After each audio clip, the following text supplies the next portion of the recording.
Hello friends and welcome to the channel जिसका नाम है होमियो वर्ल्ड और मैं हूं गौरव शर्मा।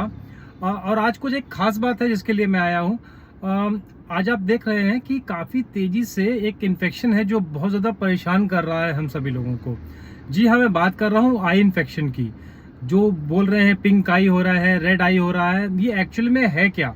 ये कौन सा ऐसा वायरस है जो हमको इतना परेशान कर रहा है? तो इस चीज़ से लड़ने के लिए और इसकी जानकारी देने के लिए आज मैंने एक अपॉइंटमेंट लिया है एक डॉक्टर से, डॉक्टर आरती मिश्रा से। डॉक्टर आरती मिश्रा एक होम्योपैथिक फिजिशियन है और मैं बस उन्हीं के पास जा रहा हूँ और उनके पास पहुँच करके जो जो प्रॉब्लम्स हैं इस कंटेजियस वायरस को लेकर के या फिर इस रेड आई इन्फेक्शन या पिंक आई इन्फेक्शन को लेकर के, वो सारी चीज़ें मैं उनसे डिस्कस करूँगा और उनसे पता करूँगा कि क्या क्या प्रॉब्लम्स हो सकती हैं और क्या क्या चीज़ें हम कर सकते हैं इसके बचाव के लिए। तो ये सारी चीज़ें हम उनसे मिलकर डिस्कस करते हैं। तो चलो हम मिलते हैं डॉक्टर आरती मिश्रा से। मैं फटाफट उनके पास पहुंचता हूं और आपको इनसे अवगत कराता हूं। तो फ्रेंड्स, हम लोग आ गए हैं डॉक्टर आरती मिश्रा के क्लिनिक पे। So welcome to the homeo world channel. और जैसा कि मैंने आपसे डिस्कस किया था कि डॉक्टर आरती मिश्रा जी से मैंने अपॉइंटमेंट लिया था और here doctor Aarti Mishra. Welcome doctor. Doctor, जैसे कि ये पहला वीडियो है मेरे चैनल पे और जो डिसीज सबसे ज़्यादा बढ़ रही है आज की डेट में वो हो रही है आई इन्फेक्शन की। आई इन्फेक्शन बहुत तेज़ी से बढ़ रहा है, तो इसके क्या क्या कारण हो सकते हैं, क्या क्या इसमें कॉम्प्लिकेशंस आ सकती हैं और क्या प्रिवेंशन है, इन सब चीज़ों को लेकर के आपसे डिस्कस करना चाहूँगा मैम। तो सबसे पहले हम जानते हैं कि एक्चुअली में इन्फेक्शन है क्या? एक्चुअली एक ऐसा वायरस है जो एडिनो वायरस बोलते हैं, जो एक्यूट डिसीज़ है आई इन्फेक्शन। और ये कई बार डर्ट से और बाहर जो पानी इन्फेक्टेड है उनकी वजह से होता है। बेसिक इसका वायरस है जिसे हम एडिनो वायरस कहते हैं, जिसकी वजह से ये एक्यूट कंजक्टिवाइटिस होता है, जो कि इतना ज़्यादा हानिकारक तो नहीं होता। ये सिर्फ अपने जो स्क्लेरा पार्ट, जो वाइट वाला पार्ट है, उसमें उसको ही अफेक्ट करता है। ये अंदर आपकी कॉर्निया को अफेक्ट नहीं करता है। और ये तब ज़्यादा प्रॉब्लम करता है अगर हम किसी डॉक्टर के पास जाते हैं और उसने आपको कोई स्टेरॉयडल मेडिसिन दिया है, तो वो कॉर्निया को भी अफेक्ट करता है और आई विजन जाने के चांसेस रहते हैं। ये इसका कॉम्प्लिकेशन है। अदरवाइज इसमें सिर्फ पेन होता है, बर्निंग होती है, लेक्रामेशन होता है और एक्यूट इन्फ्लेमेटरी डिसीज़ है। इससे ज़्यादा इसमें कोई प्रॉब्लम होती नहीं है। बच्चों में ज़्यादा फैल रहा है इस समय, क्योंकि बच्चे स्कूल जाते हैं और वो कंटिन्यूसली स्ट्रेस इंड्यूस डिसीज़ भी है, क्योंकि बच्चा एक दूसरे से मिलता है और वहाँ पे पढ़ाई वगैरह भी चलती रहती है, तो वो उसकी वजह से एक दूसरे के कांटेक्ट में आने से ये फैल जाता है। और इस समय ये बहुत ज़्यादा फैला हुआ है। एक एज ग्रुप चाइल्ड है, सेकेंड है कि all type of all diseases all age group में ये हो रहा है। और इसके लिए हम प्रिवेंशन में है कि हमें अपने हाथ रेगुलरली सैनिटाइज करने हैं और बार बार हैंड से आइज़ को रब नहीं करना है। अच्छा, एक बार डॉक्टर मैं आपसे पूछ रहा हूँ, जैसा मैंने बताया कि पेन होता है और इन्फ्लेमेशन भी होता है, आई में इचिंग होती है बहुत ज़्यादा। तो जब इचिंग होती है तो हम लोग लगातार इचिंग और ज़्यादा करते रहते हैं उसको। हमें ईच नहीं करना है, हमें कॉटन के हैंकी से लेके जस्ट उसको बार बार सोक करना है जो भी लेक्राइमेशन आ रहा है, या आई को प्रिवेंट करना है और स्पेक्स और गॉगल्स का यूज़ करना है ताकि ये स्प्रेड ना हो। और आई के ऊपर लाइट का या डस्ट का स्ट्रेन ना पड़े, ताकि जो उसमें एक इरिटेबिलिटी जैसा लगता है, ऐसा लगेगा सैंड पार्टिकल है आई के अंदर, तो वो हमें सैंड को प्रिवेंट करने के लिए या डस्ट को प्रिवेंट करने के लिए या दूसरे को फैले नहीं, उसके लिए हमें चश्मा यूज़ करना है। ओके, तो जैसा कि बताया डॉक्टर ने कि हमें अपनी आंखों को बार बार रब नहीं करना है और एक सैंड जैसा इचिंग सा फील होता है कि हमारी आंखों में सैंड चली गई है तो उसको परेशान नहीं होना है। और मुझे मैम ये बताइए कितने दिनों तक ये इन्फेक्शन रह सकता इसका है? ड्यूरेशन, जैसे मैंने बोला, ये एक्यूट डिसीज है, तो मैक्सिमम 1 to 7 डेज का इसका कोर्स है। ये फिर धीरे धीरे अपने आप ही ठीक हो जाता है। अच्छा, एक चीज़ और, अगर हम ट्रीटमेंट नहीं लेते हैं, सपोज हमने कोई ट्रीटमेंट नहीं लिया, तो क्या ये अपने आप ठीक हो जाएगा? ये अपने आप ठीक हो जाता है, लेकिन इसमें क्या होता है कि दूसरे दोनों आई, अगर वन आई में है तो दोनों आई में फैलने के चांसेस रहते हैं और वो स्वेलिंग बढ़ती जाती है। समटाइम्स उसमें मेडिसिन की रिक्वायरमेंट होती है। जो एक्यूट मेडिसिन है उनको लेना ही होता है, लाइक आई ड्रॉप, क्योंकि आपको आई स्ट्रेन होने लगेगा, हेडेक होने लगेगा, तो आप बेयर नहीं कर पाएंगे उसको। इसलिए मेडिसिन लेना ज़रूरी है, जो भी एक्यूट मेडिसिन है उसको लेना है, बट किसी भी डॉक्टर की सलाह के बिना कोई भी दवा नहीं लेनी है। बिल्कुल, सबसे बड़ी बहुमूल्य जानकारी है कि विदाउट कंसल्टेशन ऑफ डॉक्टर आपको कोई भी मेडिसिन नहीं लेनी है, क्योंकि आईज आर वेरी प्रेशियस। हमारे 5 जो इंद्रियां हैं उनमें आई भी है, तो अगर आपको कुछ भी आपने एक्स्ट्रा पार्टिकल डाला उसमें तो कुछ भी हो सकता है, हार्म हो सकता है, आपकी आंखें भी, रोशनी भी जा सकती है। तो आंखों से कोई खिलवाड़ नहीं, विदाउट कंसल्टेशन ऑफ डॉक्टर आपको कोई ट्रीटमेंट नहीं लेना है। दूसरी चीज़, ये कॉज जो है ये क्यों? क्योंकि अभी देखा गया है कि मैम वेदर चेंज हुआ, सडन ह्यूमिडिटी आ गई, पहले तक इन्फेक्शन नहीं था, सडन ये इन्फेक्शन क्यों आया? जनरली ये जो मौसम मंथ रहते हैं, अप्रैल वाला जो मंथ होता है, जब सडनली एटमॉस्फेयर चेंज हो रहा होता है, तब कंजक्टिवाइटिस ज़्यादा देखने के लिए मिलता है। लेकिन इस बार ये थोड़ा लेट से आपको देखने मिलेगा, और अदर स्टेट्स में आप देखेंगे फ्लड आ रहा है और पानी भी गंदा है, ठीक है, उसकी वजह से भी ये फैलता है। ओके, तो जो वर्ड मैम ने बोला कंजीवाइटिस, कंजक्टिवाइटिस, तो conjunctivitis is the right word. ये जो डिजीज है इसका नाम है, हम लोग रेड आई या पिंक आई बोल रहे हैं। अभी मॉर्निंग में मैं न्यूज़पेपर पढ़ रहा था, उसमें देखा गया था कि रेड आई या पिंक आई के केसेस बहुत ज़्यादा शूटअप हो रहे हैं। डिस्ट्रिक्ट हॉस्पिटल का एक रिव्यू लिखा था, आर्टिकल था उसमें कि per day patient are 10 times बढ़ रहे हैं उस तरीके से। तो इसमें जो प्रिवेंशन है, प्रिवेंशन हम क्या कर सकते हैं मैम? प्रिवेंशन में ये है कि आपको रेगुलरली हैंड सैनिटाइज कर रहे हैं। कोई अगर इन्फेक्टेड है, पहला अगर आपका बच्चा खुद इन्फेक्टेड है तो आप उसे स्कूल ना भेजें, ताकि हम दूसरे बच्चे को ये डिसीज ट्रांसफर ना करें।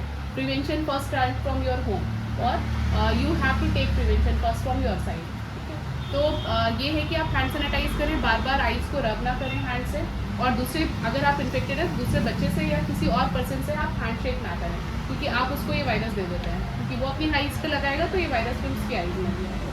तो ये चीज़ बहुत ज़रूरी है कि आपको हैंडशेक नहीं करना है। आप अगर सोचें, थोड़ा सा पीछे जाएं, बहुत ज़्यादा नहीं जाना।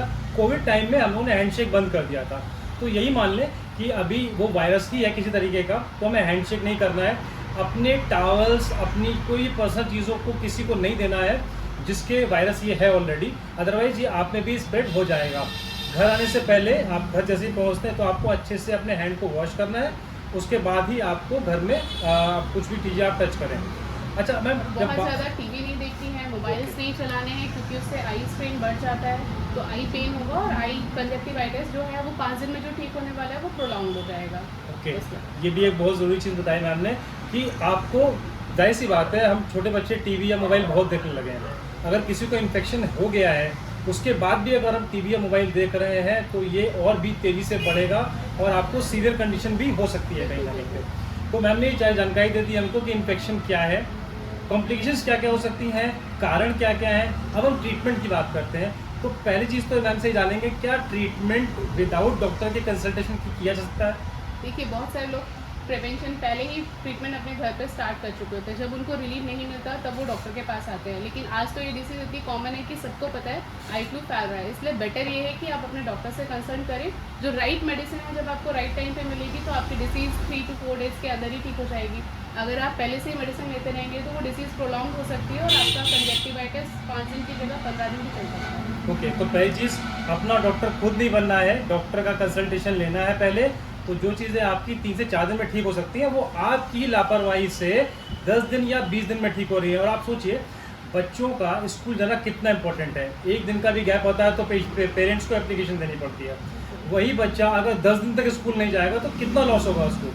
तो पेरेंट्स से खास तौर से ध्यान रखिए, छोटे बच्चों को कभी भी इन्फेक्शन हो तो उनको स्कूल नहीं भेजना है, जिसकी वजह से दूसरे बच्चे उससे प्रभावित ना हो, और अपने बच्चों को इमीडिएट डॉक्टर के पास लेके जाना है। तो मैम, कोई अगर मेडिसिन आपको करनी होगी कंसल्ट होम्योपैथी की, तो कौन सी मेडिसिन को आप रिकमेंड करोगे जो आप यूज़ कर रहे हो इस समय? मैं तो बच्चों में, स्पेशली बच्चे हैं, बच्चों की आईज हमारे लिए बहुत प्रीशियस हैं, तो उनके लिए जो माइल्ड मेडिसिन है होम्योपैथी की, that is Euphrasia I drop, that is best medicine for children. Okay, तो ये यूफ्रेशिया ये है, इसकी बात कर रहे हैं आप? हाँ जी, हाँ ये जी, छोटे बच्चों के लिए है? छोटे बच्चों में देना है, और 1 ड्रॉप TDS डालना है in both of eyes. Both eyes में 1 ड्रॉप TDS डालना है यूफ्रेशिया को, but again I am saying without consultation नहीं डालना है। ये आपको सिर्फ डॉक्टर के पास जाना है, उससे आप डिस्कस कर सकते हो, पूछ सकते हो।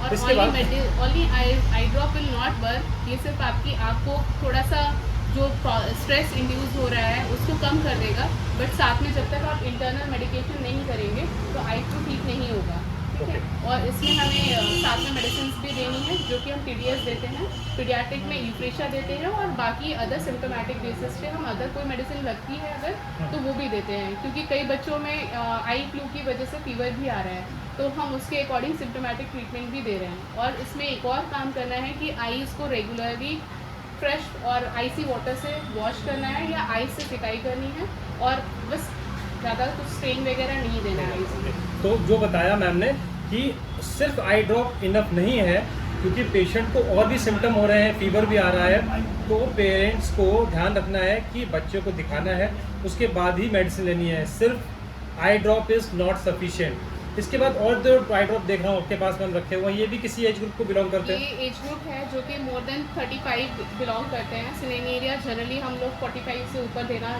ज़्यादा बेटर होता है पेशेंट्स को, और ये भी बहुत अच्छा वर्कआउट करता है। ओल्ड एजिंग पेशेंट्स में भी इसका अच्छा रिजल्ट है। Euphrasia as an acute medicine हम लोग यूज़ करते हैं, और सिनेरिया जो है वो हम लोग अदर आई प्रॉब्लम्स, जैसे किसी को कंजक्टिवाइटिस है, साथ में उसको प्रीवियसली कैटरेक्ट का भी प्रॉब्लम था, तो उसका जो प्रॉब्लम है वो एग्रेवेट हो जाता है, तो उसकी वजह से उसे हम सिनेरिया मैटरमा भी यूज़ कर रहे हैं। ओके, तो एज ग्रुप अगर बात करें आपकी 40 इयर्स के बाद में हम सिनेरिया मेरिटिमा यूज़ कर रहे हैं। और मैम ये ट्रिपल ड्रग कमीशन दिख रहा है सिनेरिया मेरिटिमा यूफ्रेशिया, इसका क्या रोल है? ये कंबाइंड है जो कि हम ऑल एजेस में यूज़ कर सकते हैं एक्सेप्ट पीडियाट्रिक। ओके, तो जो भी बच्चे 16 से ऊपर हैं और अप टू 35 और 40, हम उसमें इस मेडिसिन को यूज़ कर सकते हैं। ओके, तो मैम यूज़ कर रही हैं भार्गवा फाइटो लैब के, और ये ड्रॉप्स यूज़ कर रही हैं और उनको डिज़ायर रिजल्ट्स मिल रहे हैं। But again I am saying, ये सिर्फ आपको एक दिखाने के लिए है कि आप डॉक्टर से डिस्कस कर सकते हो, बट विदाउट डॉक्टर के कंसल्टेशन आपको कोई भी मेडिसिन नहीं लेनी है। I am right doctor? Yes, बिल्कुल। तो ये थी डॉक्टर आरती मिश्रा, जो आज इन्होंने बहुमूल्य जानकारी हमको दी है। हमारी जो प्यारी सी बहुत खूबसूरत सी आइज़ हैं, जो किसी की ब्लू होती हैं, किसी की ब्राउन होती है, किसी की ब्लैक होती है, तरह तरह के गाने भी इसके ऊपर है। तो हमें अपनी आंखों को सुरक्षित रखना है और इस कंजक्टिवाइटिस वायरस से इसको बचाना है, और विदाउट डॉक्टर के कंसल्टेशन के हमको कोई भी मेडिसिन यूज़ नहीं करनी है। Thank you doctor Aarti Mishra, और जैसे ही हम कुछ नए भी डिजीज अगर आएंगे तो हम आपसे डिस्कस करेंगे इस बारे में। Most welcome. Okay, thank you so much ma'am. Okay, thank you viewers, मैं गौरव शर्मा आपसे इजाज़त देता हूँ और मिलता हूँ नेक्स्ट किसी वीडियो में। Thank you so much. तो अभी मैं आपको बताता हूँ कि डॉक्टर आरती मिश्रा के जो क्लिनिक्स हैं वो कहाँ पे हैं, और आपको अगर उनसे मिलना है तो किस समय आप मिल सकते हो। नंबर्स में शेयर नहीं करना चाहूँगा, बट डॉक्टर आरती मिश्रा का क्लिनिक का एड्रेस जो है मैं डॉक्टर आरती मिश्रा के थ्रू आपके पास में शेयर कराता हूँ। हेलो, मैं डॉक्टर आरती मिश्रा। मेरे 3 क्लिनिक हैं। एक अफीम कोठी चौराहे के पास है जो डिप्टी पड़ावाली रोड पे है, और इसका टाइमिंग 11 बजे से 2 बजे तक का है। यहाँ पे सिर्फ मैं मॉर्निंग में बैठती हूँ all days, all 7 days. And second clinic जो है वो मेरा जाजमऊ JK फर्स्ट पे है, नियर सौरभ टीसर चौराहा, और वहाँ पे मैं इवनिंग में बैठती हूँ 6 to 9, और संडे क्लोज रहता है। और थर्ड क्लिनिक जो है वो मंगला विहार 2 में है, और मैं वहाँ पे सिर्फ संडे को बैठती हूँ शाम को 6 से 9। Thank you.